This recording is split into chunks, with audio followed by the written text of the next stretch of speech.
Anson Williams still there. Yeah. And he kisses Jerry Stiller. Full tongue. For a few years, I've been reviewing bad Christmas specials on my movie matchup blog at Colin Watches Movies, and this year I'm taking the reviews to YouTube along with some friends. Some will be reviews of specials that are new to me. Others will be me revisiting some old favorites. Today, I'll be reviewing a special alongside you. Someone you know very well if you watch Lie, Cheat, and Steal on my channel. She's a writer and musician. Someone you should all be following on Twitter if you aren't. It's Susan. Hello. Hello. Now, we are watching today the Paul Lynde Christmas Special. Twas the Night Before Christmas. We had watched the Paul Lynde Halloween Special last year, so it's only appropriate. I'm feeling a little traumatized. Yeah, we just watched this for the first time. I knew nothing of it until about 2 weeks ago, and I was like, there's a Paul Lynde Christmas Special. We need to see this. It was a lot.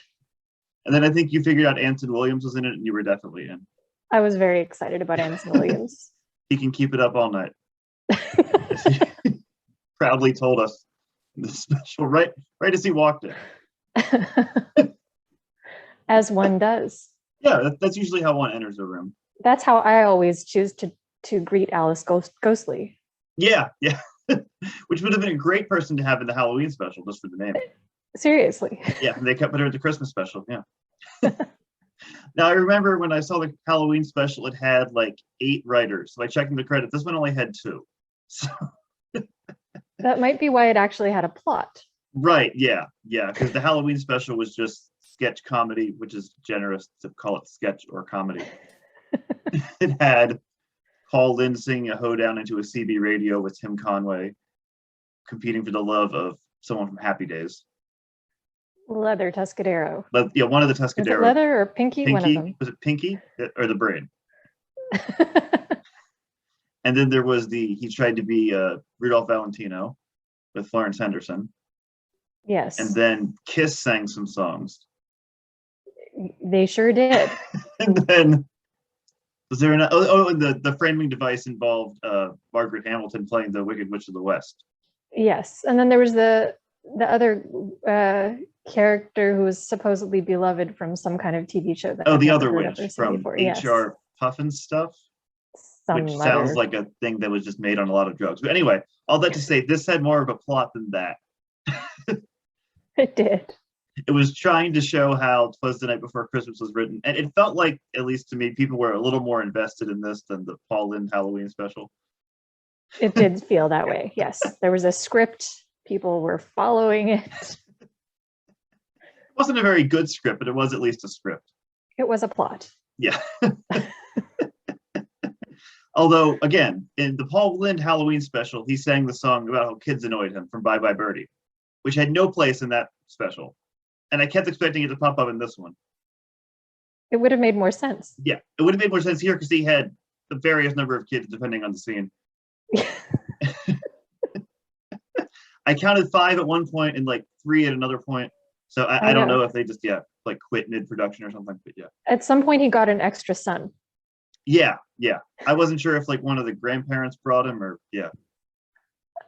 The cat turned into a kid. I don't know. Anything can happen. It's Christmas. Yeah, it's Christmas. It's magic. They let peddlers into their house and sleep overnight there, apparently. Yes, as one does. As one does.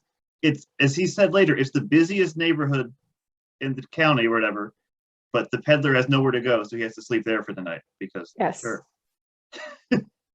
Before we start, can you tell me what year it was supposed to be in this particular event? I'm guessing I was wondering the same thing because the poem was written in 1823. So that was my guess, but then they had electricity. Yes. The costumes, it was very Little House on the Prairie. Yeah. And which sort of checks out, I guess, time-wise. Yeah. Very, very confusing. It was 1925. And then Potsy showed up from 1952. Yeah. Pretty sure he was wearing a costume from Happy Days. They were probably shooting down the street. I think so. If he'd been wearing his Letterman's jacket, we would have known for sure. Yeah. Well, I feel like them trying to push Potsy out the door as quickly as possible was kind of a metaphor for Happy Days. Just Click off, get Fonzie in. But that was the only random drop-in character, unlike the Paul Lynde Halloween Special, where Donnie and Marie were also there for some reason. That's true. Yeah, I was expecting more sort of guest stars to just kind of appear and then leave. Yeah. Well, I guess the Or- person in the creepy Santa mask at the end. Well, that's true. And whoever, they should have credited the person doing the cat noises because they were just awful. The acting there was really, I think it might have been Paul Lynde. Doing the cat noises? I think it Oh, might that have would been. that would make sense. Yeah. It was a very what's the word? Effeminate cat. Yes, yeah. Some flamboyant cat noises. Flamboyant, there we go. Yes. Either way, well, this is actually right at the beginning, so it works. When he first comes in and he got the Kramer round of applause for walking in, he said, I had to do a quick run around to the shops, which definitely felt like a euphemism. Everything felt like a euphemism. That's I was true. Everything, also obsessed with his sideburns.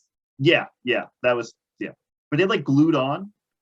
I think they were real Okay. because it was 1977. Right. I just couldn't tell if the lighting was weird on him or something. The lighting was weird because at one point it looked like there was like an extra curl happening. Yeah, and I thought he had like a scar on his face at one point. Maybe It's pretty dark for a Christmas special. just a random wound. Reindeer nicked me in 23.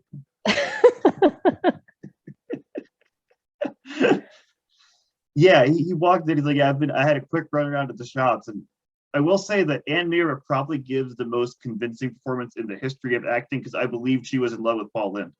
I actually noted that. My last note was the acting prowess of Ann Mira. Yes, who was totally delightful. She's amazing In everything. Yeah.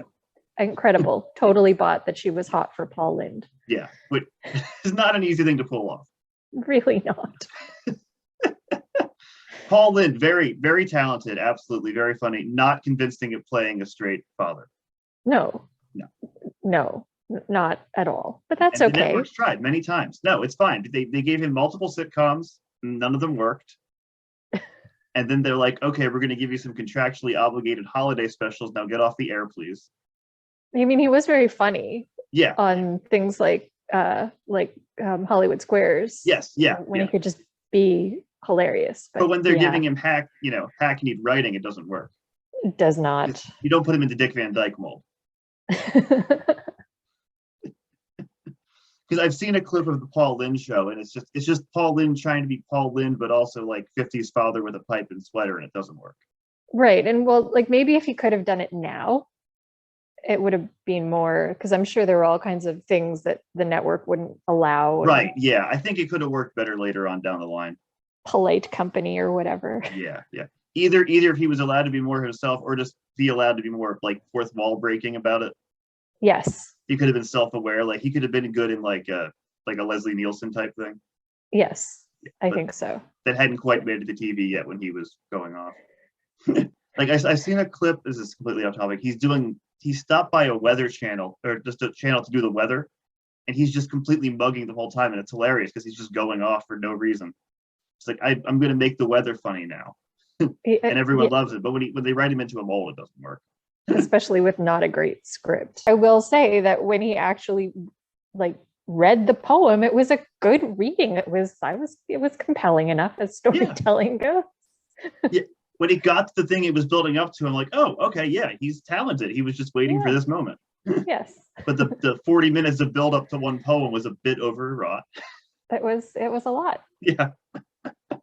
It didn't help that he had 5 kids and they're all going like full cute kid on the Brady Bunch. It was, the level of emoting amongst the children was impressive.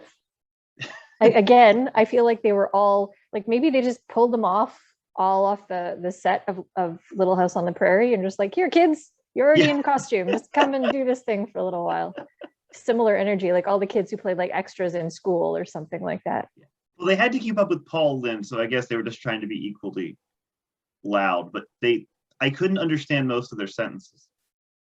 No, yeah, it was not the clearest And the very, very squeaky voices. Yeah, the littlest girl in particular, I wrote, sounded like Zuzu from It's a Wonderful Life on cocaine. Exactly. I wrote that she sounded like Zuzu on meth. So Oh my God. there you go. So it is Zuzu on a whole smorgasbord of drugs, apparently. Yeah. Whatever was going around the set that week. Whatever drugs were available, which probably were a lot. And I had to put subtitle these kids, yeah, because they are just.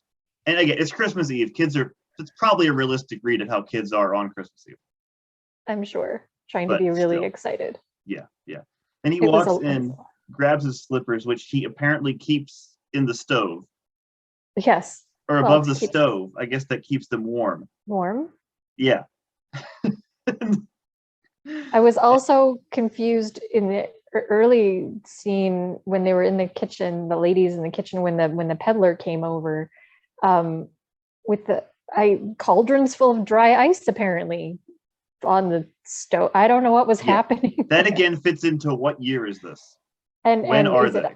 When are they? Is it Halloween?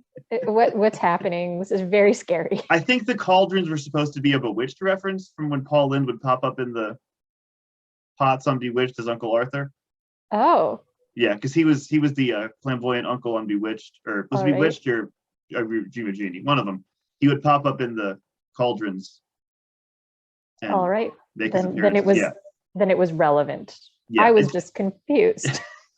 Yes, why wouldn't you know this obscure 60s sitcom reference? He never actually did anything with this. They didn't make any jokes out of it. It's just hey, audience, you know this? Well, that makes more sense then. I feel better. Yeah. And then they let the peddler in. He knocks on the kitchen door, I guess, because he doesn't use the front door.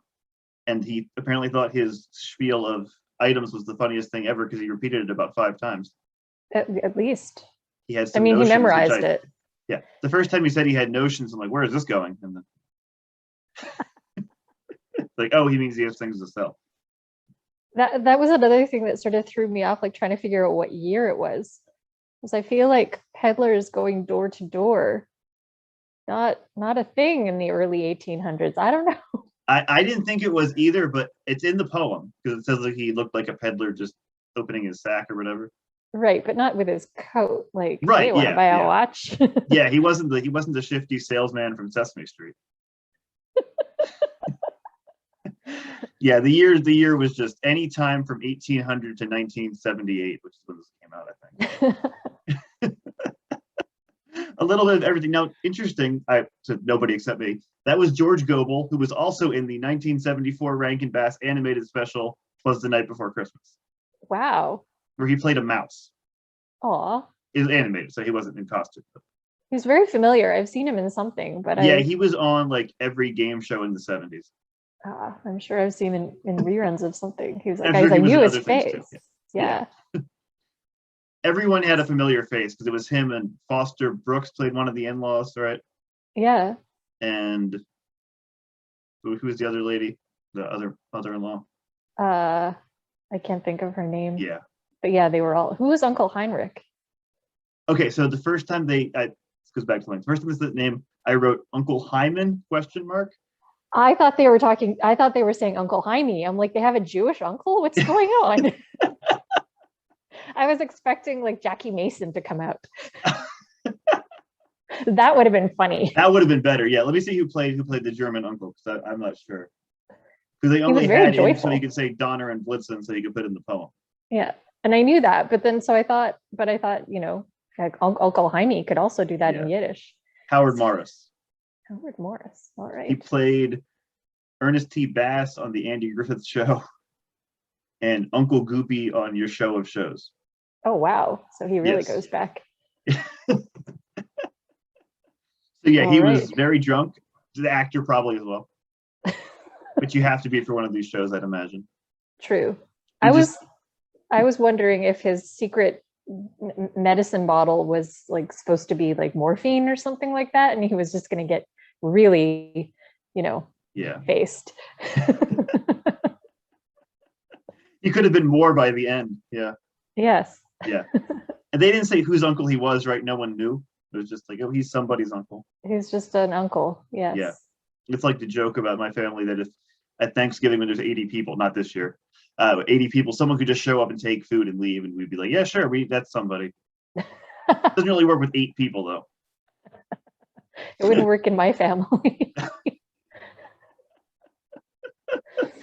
So then Paul's mother is there, and then his Aunt Mira's parents show up, and then Anson Williams stops by because they need to get the youths into the show.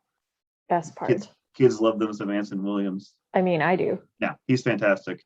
He comes in and he sings a song that has more verses than Leonard Cohen's Hallelujah. And I did enjoy all of the double entendres in that one though. When he, like you said, he said, "I can keep it up all night." And then, "Does anyone play the organ?" Yeah. And then one of the mothers said, "Why don't you just pump, Elvira?" I really liked that. That was run of, yeah, it's like, okay, someone's having fun with this. That was really quality.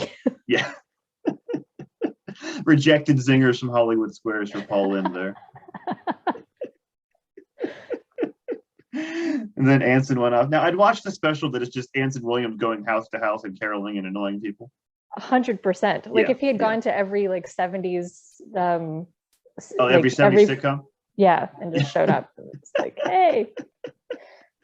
Little House on the Prairie, the Jetsons, just time travels. Yeah. The Love Boat. The Love Boat. Well, he probably was on that. But probably everybody was on that. Oh, and Charlie's Angels. Yeah, which aired right after this, apparently. Yes. Which I can't imagine had a lot of the same kids who watched this. Okay, stay up and watch Charlie's Angels now, Billy. You never know. I'm sure it was very educational. Yes. Yeah, a lot. And then when Paul's putting the kids to bed, he goes through all the animals they've killed, and it's a lot. They can't have a pony because they've killed 3 dogs, 2 cats, and 25 chickens. But are these kids like budding sociopaths? Does one of them grow up to be Dexter? They're all serial killers. Yeah. Or one of them. That one boy, the boy that isn't there and then is there, he's a serial killer. He's out killing people. Yeah. Yeah. That would make sense because the 25 chickens, it's not a farm, right? I mean, no, it looked like a suburban type of neighborhood because he says it's a really busy street. Yeah, which is definitely a thing that existed in 1823, the suburbs. Oh yeah, absolutely. Yeah. Busy streets with lots of houses on them. Totally a thing. Yeah. Cars driving right by. Got a 50s style diner downtown. Anson Williams hangs out. I also wasn't sure where they were supposed to be. Like in the very beginning, I thought like, oh, maybe they're in England. But then I don't know. It was Clement Clark Mork. That's who he was supposed to be, I guess. I guess. So yeah, New England-ish, I think. Although no one's even sure if he wrote that poem. So exactly. That's a whole other thing. Maybe Paul Lynde wrote it. That makes sense. Yeah. He's a time traveler. Yeah, I believe that. There's a Paul Lynde in every generation. He just pops up, mugs with the camera, and leaves. I did love that the one, I think it was Paul's mother, brought up Krampus for no reason. Just, he goes with St. Nicholas and whips the bad children. It's like, oh, Merry Christmas. just to keep everyone on their toes. Yeah. I didn't know that they talk about him in the 70s much. I felt like one of the writers knew that fact and just like wrote it in. Oh, absolutely. Or was German or something like that and just had to sneak it in. Between that and the double entendres, there was a lot of things that was just, I want to put this in something, I don't care if it fits, which exactly. Another double entendre, but yeah. When the kids finally go to bed, he said, "Is this evening finally over?" Which is, I will admit, the Christian version of "Why is tonight not like any other night?" Is this evening finally over? Christians say on their holidays. Can this be over now? This is the opposite of our holidays. Yeah. The audience is asking this too. Is this over yet? And then he said something about all the bugger hugger. No, he said nothing but clamor and hugger mugger. Hugger mugger. Yes, that's what it was. I enjoyed that. I don't know if it's a saying. It should be if it's not. I think we should bring that back. I think so. And then he said, "Don't get frisky, have a little mercy," which I also enjoyed. Yes. Was that supposed to be because of the cat? I think so. Yeah. I don't know. I wrote demon cat noises, but yeah, I think it was Paul Lynde doing the cat I think. noises. They had a cat. Why can't you do the cat doing cat noises and dub them over or something? Or I'm sure they must have had stock cat noises even in the 70s. Yeah. I mean, even if they're just all stepping on cats, it sounds like the Foley artist is just like, it must have been in Paul Lynde's contract. I must do the cat noises. I think that checks out. Which I would believe. Yes. So yeah, he goes outside, chases the cat up on top of the roof, which I guess they never made a joke about it, but there arose such a clatter. I guess he said it was a catter and changed it to a clatter. I don't know. I don't know. But before we get to him on the roof, can we talk about the children's bedroom for a moment? Yes. I think it was part of the bedroom set from Bedknobs and Broomsticks. That bed was very familiar. And there was a very terrifying doll on the floor at the foot of the bed. It wasn't doing anything. I was expecting its head to spin around. The whole thing was upsetting. The song that the grandmother sang was very upsetting. Yes, that was, and also never ended. Never ending. Yeah.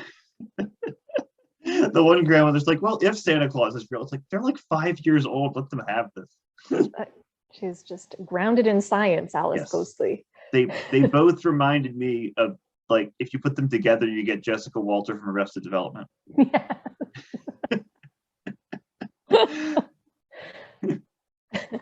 When was Bedknobs and Broomsticks, like 73? I think around there, yeah. They could have recycled the set. Couldn't get Angela Lansbury for this, of course, but yeah. It's too bad. It kind of was screaming for her. Yeah. That would have made it more interesting, yeah. Although the kids in that weren't very good either, so maybe it was the same kids. There are no kids from Mary Poppins, sorry. They weren't available. And then the other thing that happened before he sprang out of bed was the little exchange between Paul Lynde and Anne Mira in bed, where she's wearing her kerchief and he is wearing his cap. And she says, "You said you loved it on our honeymoon," and he said, "I lied." Yeah. Prime also quality. Yes. Quality. Yeah. They knew how to write for Paul Lynde. They did. And again, Anne Mira, Emmy award-winning performance. Brilliant. I'm sure she did not, but she should have. She should have. And then, so then he goes up to the roof and falls down the chimney and wakes everybody up. And then he goes to the 5 minutes of the special that people were actually waiting for, where he recites "'Twas the Night Before Christmas." And like, like I said, he's actually good. He actually cares about this. It's full, trying out for a high school play monologue. When he first started, I was like, was he going for like a John Wayne impression? Just at the very, very Santa's beginning. Here, Pilgrim. There's a little bit of a swagger. He was making some odd faces. Yeah. Yeah. And then I made a note. Was Paul Lynde from Philadelphia? I don't think, but I'm going to look now. Why do you say that? Did he say John or something? Because I think he said Eagles. Eagles. Yeah. And I'm pretty sure Ohio. That's a Philadelphia thing. Mount Vernon, Ohio. Is that anywhere close to Philadelphia? Most of Ohio is Pennsylvania. No, it's near Columbus, so it's not really. Oh. Yeah. I don't know. Maybe I just misheard. For me, I thought I heard Eagles, I think, so I didn't know it's a Philly thing. I don't know. I just think of it as Maybe Clement Clark Moore was from Philadelphia and he was really getting into that would be good. Yeah. Yeah, but it was a good recitation. He got very into it. He was dedicated. I enjoyed it. It was entertaining. It felt fresh. It felt like he was just really thinking of each line. Yeah. And as he said it. So it was like he was trying to improv it, which that works. I mean, if that's your hook of the special. Yeah, he was dedicated to it. Yeah. I still can't believe they had to shoehorn the peddler in just for one line. Like he couldn't just think of a peddler outside of that. I know, or a pun of some kind. Yeah. Or maybe the peddler could have played a more important role. Yeah, he just had nothing to do. He was just like standing there. I was hoping that the peddler was actually going to be Santa. Right. That would make sense. But so of course it didn't happen. Of course not. Maybe he was Krampus. Just no one was bad. I mean, he had weapons, right? He was selling like knives and things. That's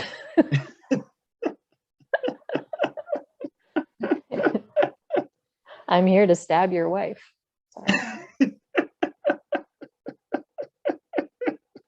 Now I'm imagining John Wayne saying that line. Yeah. This could get very dark. So after he sits all home, they go to bed for like what, the fifth time. There was one person on this special, I am positive, who was saying this is not religious enough. So they throw in an offhand line about Jesus for no reason, and then they move on. Yes. It's like, oh, that would take a miracle. It's like, well, this is the birthday of a miracle. It's like, there's your Jesus. I was hearing it in like the youth pastor voice. Yeah.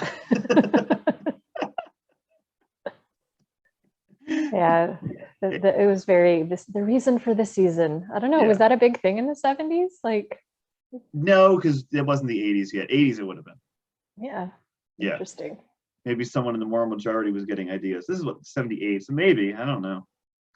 It reminds me of the special Christmas Time Is Here, where it's mainly just about a girl and Santa and people losing the spirit of Christmas, but they learn halfway through that the sack that Santa carries is made of Jesus' swaddling clothes. Oh. And then it adds nothing to the story. But it's just a random, just a little magic, little Shroud of Turin action. The elf played by Daniel Roebuck sings a song about it and they never talk about it again. All right. The elf named Paul Rocco.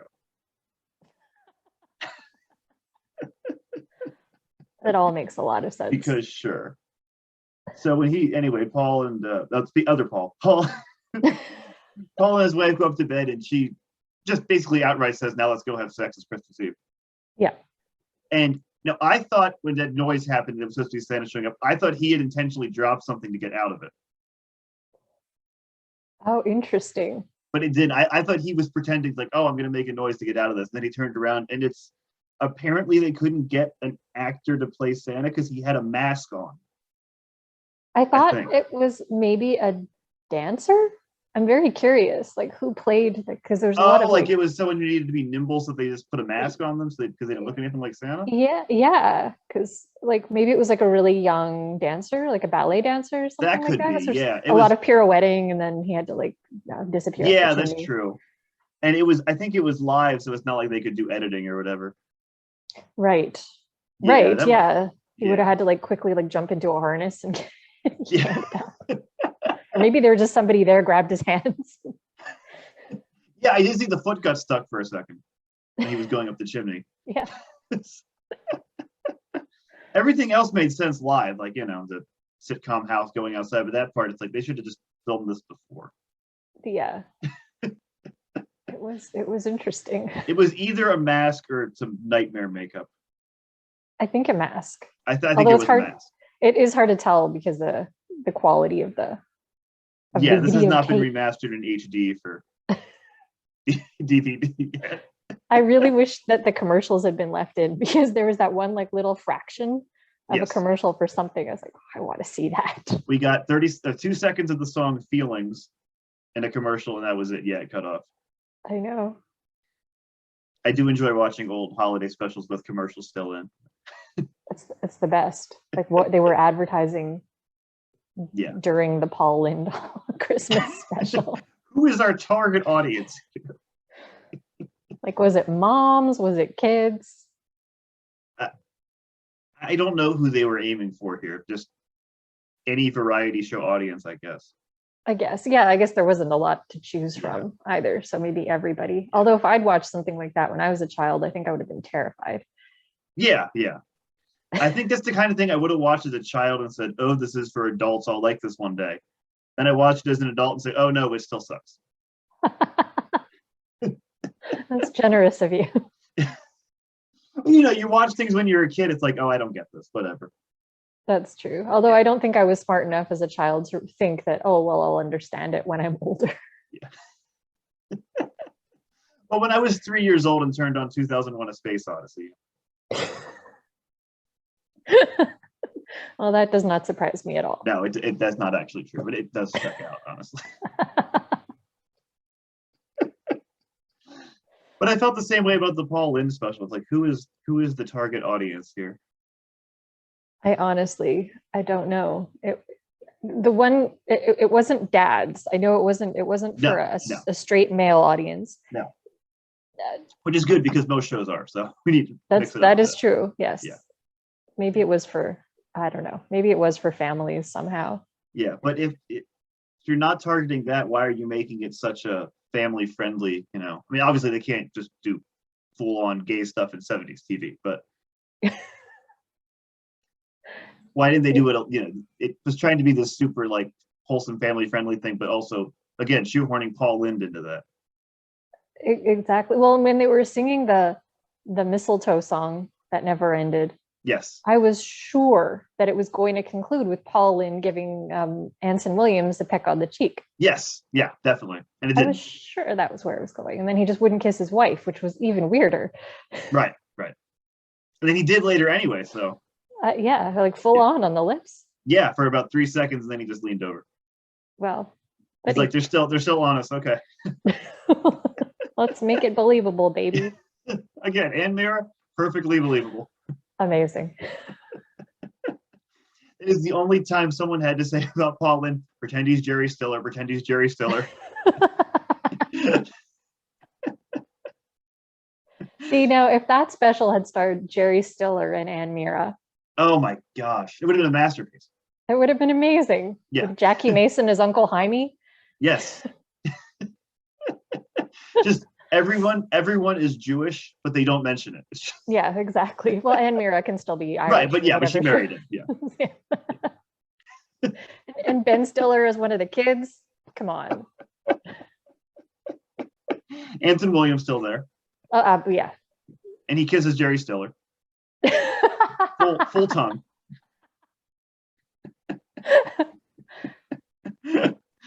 Yeah, if Jerry Stiller had been in this in some way, it would have been even better.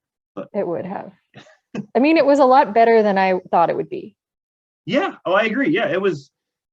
I expected it to be as bad as the Paul Lynde Halloween Special, which has a certain camp charm to it. But this was actually trying to be something. Yeah, it wasn't camp, which maybe it should have been. Like maybe they should have leaned a little bit more into that. Yeah, it was a little too sitcom-y. Yeah, sitcom-y, and then this weird blend of that and Little House on the Prairie, like very pure. Yeah. And sweet, which I guess is perfectly reasonable for a holiday special. Yeah. Just not one starring Paul Lynde. Yeah. The last 10 minutes was the only good part, and the rest kind of just petered around for 40 minutes. Yeah. However long it was. Those songs were just, and there were only 3 songs in the whole thing, right? The mistletoe song, the whooshing and shooshing song.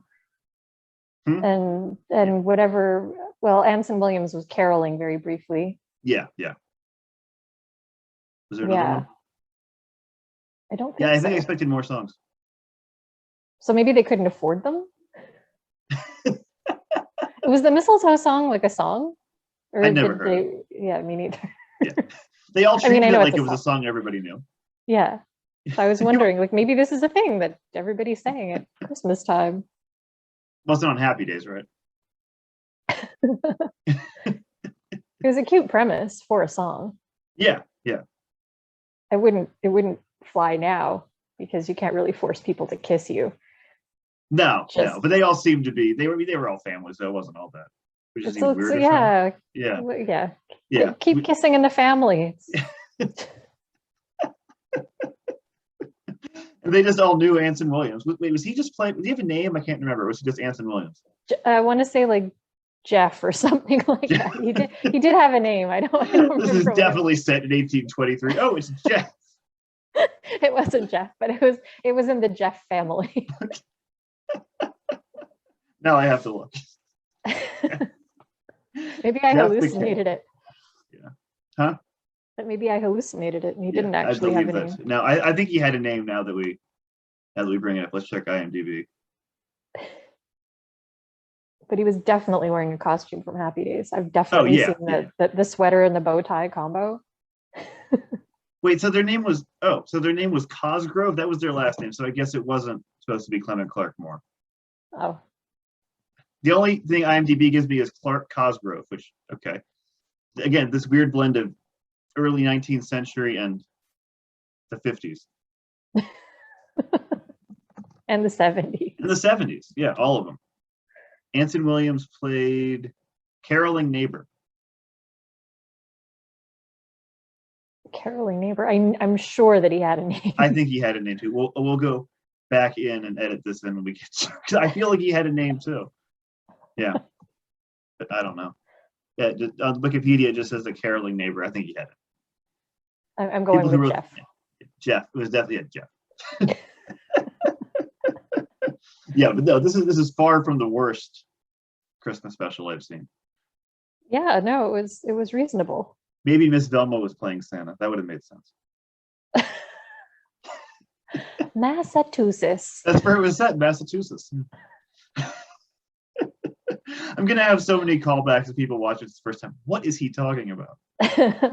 Watch Miss Velma's Christmas in America. Everyone should. Yes. Oh, everyone should once or every year, like I do. Absolutely. I can't wait to watch it again. Yeah, it's fantastic. As for this, it's fine. So every week, I'm going to do this recurring bit. Pretty much every holiday special has a misleading title, so we're going to offer some alternate titles for this special. This one wasn't too inaccurate. Twas the Night Before Christmas is fair. But do you have any alternate titles to suggest for this one? Well, I think some of the things that I jotted down, I thought Paul Lynde Sideburns. Yeah. But I think honestly, if they called it Nothing But Clamor and Hugger Mugger, that would have been a winning title. I think Hugger Mugger should be in the title somewhere, whatever it is. Yeah. Paul Lynde's Hugger Mugger Hour. Yeah. I also had Paul Lynde builds up a poem for 40 minutes. Yes. Yes. I kept referring to it as the Paul Lynde Xmas extravaganza, and I think that also works. Yeah, because I kept calling it the Paul Lynde Holiday Special or Christmas Special, but that's actually not what it was called. He didn't get billed in the title, surprisingly. Yeah, which is shocking. Yeah, because it was part of his contractually obligated holiday specials. Which kind of contributed to the downfall of his career because they're trying to get him off the network, which is a shame. That is a shame. I'm just trying to think what other holidays he could have done. It's like Paul Lynde's Easter special. I mean, I wish he had done a Hanukkah one. Oh, that would be great. He could have Van Meer and Jerry Stiller again. Exactly. Yeah. It could have been amazing. And Anson Williams. Yes. Yes. Yeah. Just keep the recurring cast. Maybe the Osmonds too. Henry Winkler, Yeah. Whoever. I think Henry Winkler's a little above. Although he does Hallmark movies now, so maybe not.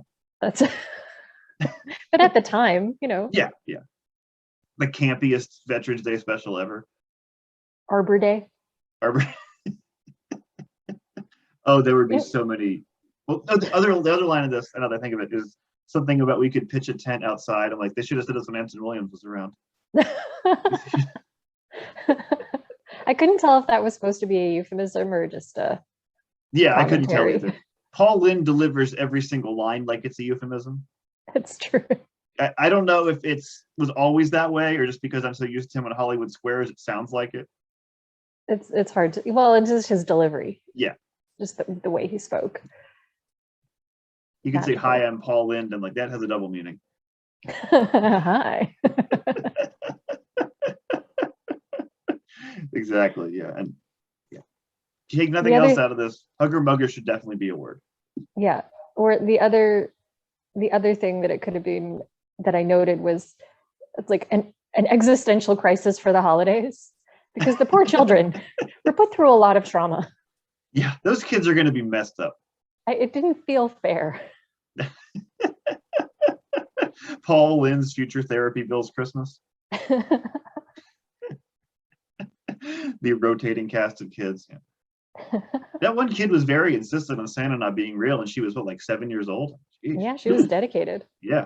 Then I feel like, bad. what if the poor little actress, like, she did believe in Santa? Like, what did that do to her when she went home? Like, did she have to have this really serious conversation with her parents? It is awful, but every time that Paul Lynde is like, all right, kids, sit down, I'm like, he's gonna be like, your mom and I are getting a divorce. I never went there, but yeah. And have a good first day at school. Daddy's gay. Thank you.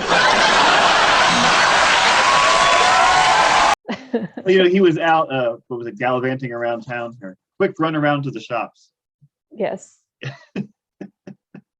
The other thing that I found was just literally a throwaway thing. He was somebody came in holding a bunch of boxes and just pitched them over their shoulder, and they all held together. It was one of those things like at retail stores where it's just one big gift. Yes. You toss it all and it works. Was it supposed to look like that as a joke, or was it just cheap props? I think it was cheap props. Yeah. They spent all that money on that Uncanny Valley mask. Well, and the pony. And the pony, yeah, which somehow got in the house. Spoiler alert. Imagine waking up and there's a pony in your living room. I hope he also left a shovel. Well, he left a whole bunch of snow. Yeah, that's going to melt. With candles. The whole thing was just like a massive fire hazard. Yeah, well, it was the 70s, so they didn't really care about it. The 1870s or the 1970s or the 1820s, whenever this was set. At some point in history. Days of yore. Olden days. Yesteryear. Yes. Whatever year it was set in, it was strange, but not as strange as I was expecting, which is something. Yes. It was less 70s than I was expecting. That's true. Yeah, it was at least attempting to be feeling like the past. It wasn't, again, the Paul Lynde Halloween Special where it's just, now we're going to do a disco song. Now we're going to have Kiss sing. Now we're going to have someone from Happy Days. There were no sequins. No. There was no, glitter ball, no disco. I don't think it's going to quite be the cult classic that the Halloween Special was, just because for the same reasons it wasn't as campy. Yeah, it was just too straight. Yeah. If you showed me this one and the Halloween Special and said which one was made first, I would have said this one, but it wasn't. Fascinating. Yeah. I guess he wanted to do something slightly more serious. Well, maybe he wanted to be irreverent for the holidays somehow. That could be too, yeah. That's why they threw that one line in. But oh, yes, touching. Jesus. Okay.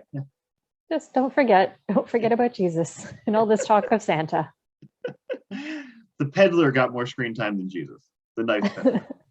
Well, that was another thing they could have done. The peddler could have been Jesus, not Jesus, but like some kind of, like there could have been like a morality tale in there somehow. But right. Like yeah. I figured there was going to be some connection. Like he just.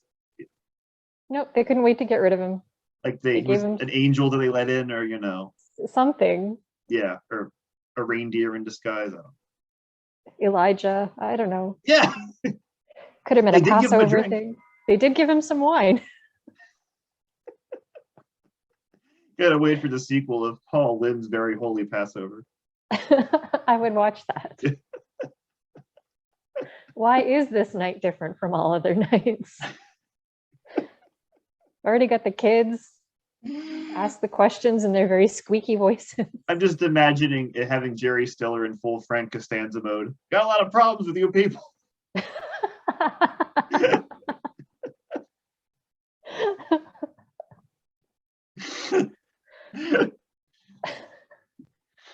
Oh, it could be so many things. So many holidays he could have done. Tell us down in the comments what Paul Lynde holiday special should exist that doesn't. And I want to see what people think, because there are many, and they'd all be very entertaining. There's literally no holiday that wouldn't have been made better with the Paul Lynde special. No, absolutely. Okay, anything else to add? No, I think that's about it. I'm still processing. I'll probably still be processing it tomorrow. Yeah, I think it's going to stick with us for a while. Well, thank you for joining me, Susan. This was a lot of fun. Thank you for having me. Yep, absolutely. We have another one. She's going to be reviewing with me in the future. We have plenty of reviews coming up, so stay tuned on this channel. Hit subscribe and like and leave a comment and anything else you want to do. And thanks for watching. Bye.